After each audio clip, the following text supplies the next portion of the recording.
गावच्या सर्वात एकत्र झालेलं आहे. चिंचोलीचं मैदान हे महापालिकेने बद्दल षडयंत्र रचून एका खाजगी संस्थेला दिलेलं आहे.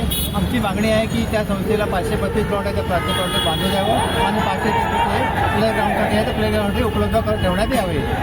आता हे तुम्ही करत आहे की महापालिका आयुक्त, महापौर, उपमहापौर आणि जिल्हा समिती संध्या जोशीताई यांना आम्ही निवेदन दिलं होतं. फक्त संध्याताई सोडून या बाबतीत कोणी दखल घेतलेली नाही.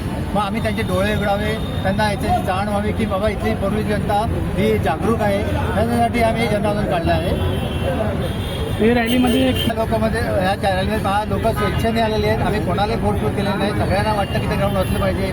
जर जनतेला वाटतं तर महापालिका अधिकाऱ्यांना का वाटत नाही? त्यांचे डोळे जागावे म्हणून आम्ही हे सगळं करत आहोत. तुमची मागणी पूर्ण का करणार? दुसरं ॲक्शन काय होणार? आमची मागणी जोपर्यंत पूर्ण होत नाही तुम्ही आम्ही हे लोकशाही मार्गाने जन आंदोलन उभारू आणि आम्ही सरकारला हे करण्यात भाग पाडू. या रॅलीमध्ये सगळे पक्ष स्वतःचे पक्ष साईडला ठेवून जनतेसाठी एकत्र आले त्याबद्दल सर्वांचे मी धन्यवाद मानतो.